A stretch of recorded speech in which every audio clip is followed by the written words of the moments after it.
Considérons le cas de Paul. Il dit, il m'a été mis une écharpe dans la chair, un ange de Satan pour me souffleter.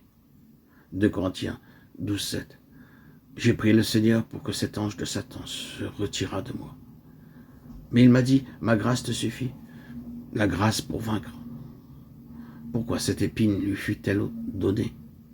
De crainte que Paul ne se levât trop à cause de la grandeur de la puissance de Dieu qui agissait en lui.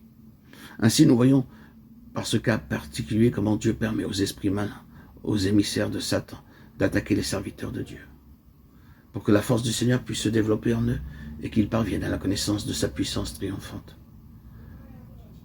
Revenons encore à ce royaume de l'ennemi. Les puissances des ténèbres sont capables de souffleter un poison sur toute une ville, toute une contrée. Par ses armées de mauvais esprits, l'ennemi peut produire un tumulte, comme il le fit à Éphèse contre Paul.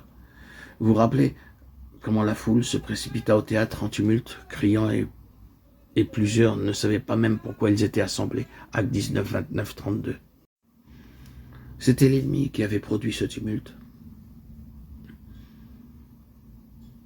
Ce tumulte contre Paul, ayant tordu en paroles et cherchant à le faire mourir.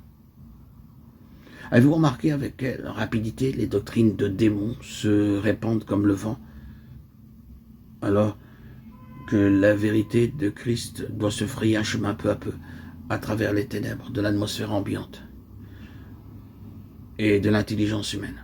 C'est peut-être pourquoi l'esprit d'erreur est comparé au vent, emporté par le vent de toutes sortes de doctrines, par la tromperie des hommes. Éphésiens 4, 14.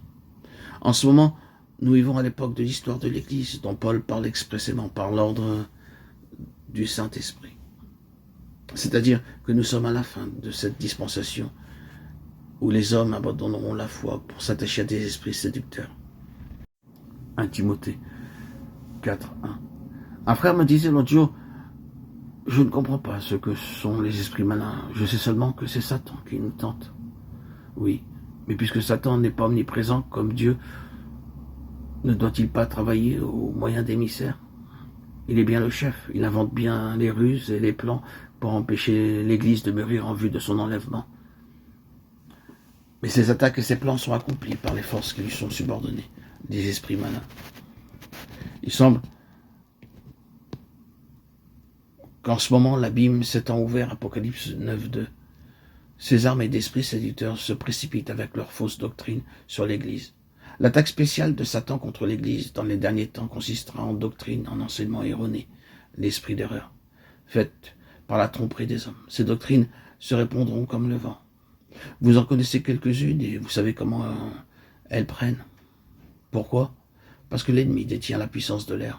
C'est son domaine. Il possède, pour ainsi dire, une télégraphie mondiale. Il invente un mensonge et ce mensonge se répand partout comme l'éclair au moyen d'esprits malins.